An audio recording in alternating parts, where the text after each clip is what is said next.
attended such a concert in Uganda. Maybe because I didn't go to Busabala, because that is the concert that they have been comparing on Alien Skinny's show. But natuse ku Freedom City kusawa naso senengendayo kusawa zabadde munana by saa munana yabadde ayina 3,000 ez'abantu mu Freedom City. Tumulise ku bifaananyi toba munyivu tumulise bifaananyi. Very well you know twaliko naawe ku Freedom City. Freedom City ogitegera bulungi 3,000 ez'abantu omuyimbi bwa akuba ekifaananyi n'agamba nti bannaye kyabooze nafunye ekitegeeza by saawa bayeze saawa 8 omuyimbi aba yeeyiyamu buhiiti abamaze ogamba ensi nti banayinze Freedom City najabuluza. Labisa tulaye ku bifaananyi. Yes. Alien Skin ekifaananyi ekyo yakifunye saawa zabadde 8. Saa 8. Bwe zaweredde essaawa 10 tiketi bagirinyisize ya VIP nga ya 5,000 eya ordinary munda nga ya 2,000. Awo na promoter ayola. Bwe zaweredde essaawa 11 kitundu munda nga wajjudde ng'olina genda mu parking ng'okuyingira munda ordinary 3,000. Waloka video kedalabye online ng'abantu bamenya gate bayingira. Awo zabadde saawa zabadde 12 bamenyeddeyo gate. Police yabadde mazo stoppinga nga ne mu parking tebakyagalayo bantu ng'already bajjuddeyo dda ku saawa 12. Abantu ne bawaguza ne bamenya ne bayingira. Of course promoter ye yabadde ayagala bayingire because that is money. Ticket yabadde amazo already okujongeza ku 3,000 nga buli ayingira ekyesatu kidda wali eri. Kati yayinga ayagala parking zonna bazikozese yonna wajjule batekeyo screen. But where the problem was, abantu abayingidde they didn't know that eno stage eno parking endala bagitaddeyo balabiremu omuyimbi bataddeyo ne screen. For them they thought bagenda kuyingira bagende munda eri mu kizimbe awo akavuyo we kavudde police embooko nevuga nga bwenda wali eri akakoola kavuga n'embooko evuga tiagasi yavuzeemuko we babasinziza amaanyi ne bamenya gate ya side zeri abagendako ku Freedom City. You know that side where artists pass nga bagenda okuyimba nga bafuluma abamenye gate eyo abantu ne bayingira. First of all abantu tebalina okumanya Alien Skin yabadde yetaaga nambole, to be honest. Kumutwalo yabadde yetaaga nambole ne lugogo yabadde temumala because saawa 12 we bamenyedde gate ne parking yabadde jjudde munda. Kati gwe weebuuze ababadde awo be bakubye embooko nga police okusika yalinga abantu basose ne bakubamu koti ya gas munda awo. We bamaze okuba ya gas ne bafuluma wabweru ne batandika okuba kibooko. Kati abantu abatiitizi babadde balina okudduka. And then abasasudde VIP tables muganda wange ezo basasudde za bwerere because abayingidde beesindise bonna ne batuuka ku stage nga VIP toyina wotuula nga tewabadde VIP. All right. Did we have any unfortunate incidents? Because you see with the numbers, what I know when you're organizing an event, bakusaba beera on ambulance bichi ku numbers. They had almost 3 ambulances. Yes. And they did a good job. Abaana abafaintinze nga abantu abafaintinze nga babadusiza so fast. Ambulance teyawumuddemuko yadde. Every single minute babadde bafulumya abantu nga babatwala mu malwaliro. Naye tetunafuna report yonna nti waliyo omuntu yenna obe yafudde because nze navuddeyo saawa zabadde 5. Naye navuddeyo teri muntu yenna gwe balipoti nze nti oba afudde naye nga bafaintinze abantu. Promoter yabaddewo nnyo okumakinga sure nti everything is fine. Ne police yakoze omulimu ogw'amaanyi singa teyalwanye n'abantu abo kubalemesa kuyingira. Twalifiiriddwa abantu abasinga. Maybe even what they did baganya abaana abato okuyingira. Ng'omuntu okuyingira olina okubeera mu myaka 18 okuddawo. All right, now I'll be posing a question later. Do you think Pallaso slapping Alien Skin was a blessing in disguise for Alien Skin? Yeah? You're all confirming, eh? That it was a blessing. Because word on the street, Jempuli at the Tambulanti, Bwiino Pallaso wadde ekivulu promoter ayagala naabe nga ateekawo ekivulu kya Alien Skin. Buli oba Pallaso bamulanze embalala promoter agamba naye ayagala anyigewo kya Alien Skin. That is what Abtex said. Question is where this leaves, because you see, will the sympathy card still be at play in all those places? That's the question. But I think for me, my main concern is that there are only 2 things for the artist to be able to get money. The artists to be able to get money. Because many times, yes, hype eberawo noja n'okupendongo neno malizanga promoter yafunya amachi amaja watch together, which many times is unfortunate. But over and above this, I think let's first cross to Pallaso. Pallaso's event, you were still on ground. I was there briefly. People turned up in good numbers, big numbers. Musoga Lubana version hachabadde kitagwa kirabyo kya in your eyes ebisere bimu ebyogera bagamba nabadde biased. No, Pallaso yabadde first of all on Pallaso I was on the team. I was on the marketing team. Yeah. Anainja kwogera nga reporter sigenda kwogera. Tuwa bifaananyi labisa. Yeah.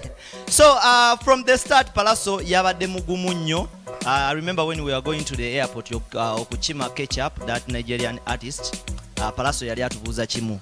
Banayi musoga ekivulu kya yen skin je kiri saagala mwana laba omuntu onaku lutuko olwokunaatu oche nti twalemeseze ekivulu kye. So baisaawa zabaddenga emu nga omanya abantu ba cricket oval batandika okujjaawo emu kitundu emu okugira ddala era nga ekyasinze okunsanyusa nnyo ebikazi byabadde bingi ewa Pallaso. Ebikazi byabadde bimama byamutegedde nnyo. Ebikazi byabadde bingi era nga bw'oba toli wa mutima gumu nganze oyinza ova ku mulimu ogukututta okwobuzavinga ensonga ezigenda mu maaso nodda ku bakazi.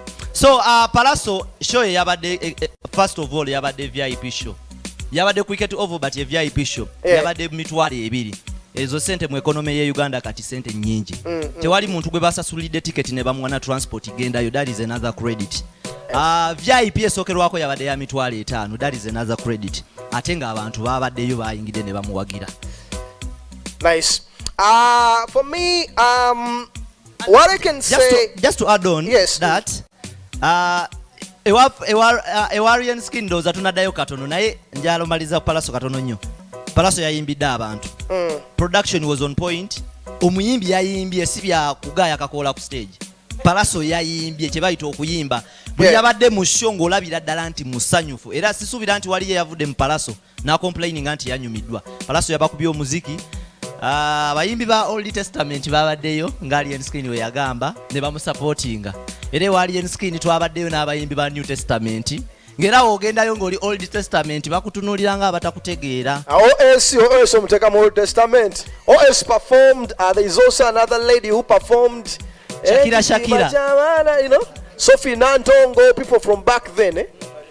And I think it was a good opportunity because some of them last had such big numbers. I don't know, maybe 15 years ago. Point is, it was a big night for the entertainment industry. The fans indeed spoke that once they have your back, they have your back. And that we saw for both artists. Kusaidia Pallaso, anozera manya badera likidemo okusoka. When someone apologizes, it's only right that you forgive them. But for publicity and promotional purposes, I think Alien Skin's team played things the way they had to play them. I just hope that there is some reconciliation, because at the end of the day, it's business.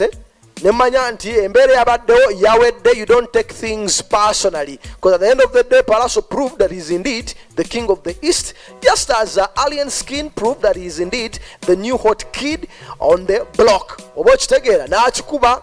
I just hope that the extra shows bichi buli omu asobola ofuna akasente, because that is what everyone strives for every now and then. But like I said, one love across the board. One love across just the board. Just something I left out. Inside Freedom City, it was a bit political. Muganda wange nga bwojjanga tebakutegeera bulungi. Obucupa obufunirawo there and then. I saw an unfortunate incident of Big I. And I actually saw it coming that Big I would attribute ekyamutuuseko to Eddie Kenzo. I saw him post somewhere, there is a screenshot saying that Eddie Kenzo organized those people to beat him. It wasn't only Big I, by the way. Because you see bagamba kiso kya mbuzi kirekerera omusi nekitunulira omubaazi. That even you may find that, you know, Eddie Kenzo is innocent. Naye aba mwinako embwa weri. Another one ochupa omulala. Obucupa bwabadde bungi obwo, but I won't mention other names because abaana bato bajja buzzi. Balinayo ennyimba ezitambula, but sijja reportinga kintu ng'ekyo. Naye ne presenter okujja ba MCs okujja obuzingo oyambadde akakofiira nga kalina kala gye batategeera. There and then ng'ogenderawo Crystal Panda babadde bamutwala speed ebintu nga tebitambula bulungi, but kyabaze ne kitambula bulungi at the end of it all. Bafans tetwagala obbasaba temutwala nsonga zino kubeera personal. Kitegeera mujje mukube vibe munyumirwe. Tetulina buzibu atolina kifuna buzibu nti abantu babeera ne side, that everyone has their side. I'm hyping for so and so, I'm hyping for so and so. Yeah, the worry can only get can only happen when there is violence, because violence begets violence, right? So tubeere bakakkamu oboza okuwagira n'owagira kyo kyawedde abayaye basobodde okwekolera akasente kaabwe. So tulinda what next. Moving on, away from that, some unfortunate news at the beginning of this week. We are saddened to learn of the passing on of that is Akatolu Bwama. You know, he has done so many things. I mean, he's a man of, he's a jack of many trades. Radio personality, comedian. At one point was a CEO of a TV station, a dramatist, an actor, a politician. So Msajja Goinzo Gamant, he did so many things, and I think he must have died a happy person, knowing that webanga ina checklist ye bintu ebyokola. He from some of his colleagues, you know, those who are close to him, they say he lived his life to the fullest. And if you were keen enough to pay attention to some of the interviews he used to do, ngagamba he was born to be happy.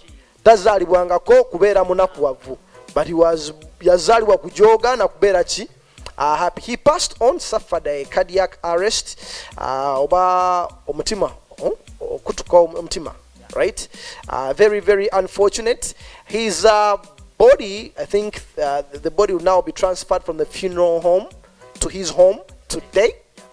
And then it will be brought to the National Theatre for public viewing. That will be on Monday. Tuesday, any changes? No, it's on Monday. That's a saga or script, you know, on Monday. And I guess you'll get further communication about the burial. May his soul rest in eternal peace. He was a legend indeed when it comes to entertainment. I tell a lesson to learn from Katolu Bwama, that you can be anything in life, right? If you aspire to be a musician, it's possible. If you're aspiring to be a comedian, it's possible. If you're aspiring to be a politician, it is still possible. So you can be anything, okay? And your background should not matter. You know, where we come from doesn't matter a lot. I was hearing stories of Katolu Bwama, how he started out, his background to the great person, a great achiever that he turned out to be. It tells you that story of him, quite shaping it shapes who we become. Some of those lessons, struggles, and may his soul rest in eternal peace.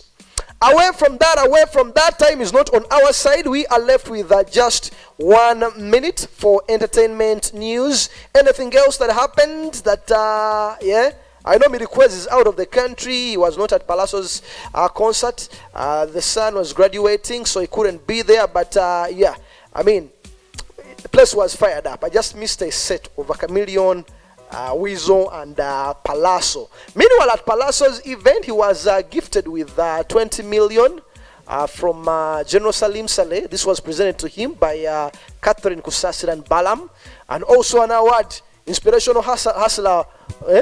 Something of the sort, you know. So congratulations, Pallaso. Congratulations, Alien Skin. You know. Sugar, anything as we wrap up? Yeah, just congratulations to the Ghetto Kids who represented us very well, though they did not secure the win. The finals of British Got Talent, but at least they came home happy, knowing that they went to a level that they had always yearned to go for. And they also secured a deal with a company that they're going to be representing. I've just forgotten the actual names. So it's an insurance company. They're going to be brand ambassadors for that company. Yes, sir. Good. Congratulations. They now travel to USA, I understand. Uganda bamazemundo ozalula kulumu biri boom onto the next plane. But dog. The schools must be very, very flexible. All right, now we're going to jump into another musical set. Before we jump into that, I'll borrow that microphone. DJ Fiki, African Mondays. It is the biggest Monday for UG Music. I don't know what's on the menu this week. And your observation, engage you music.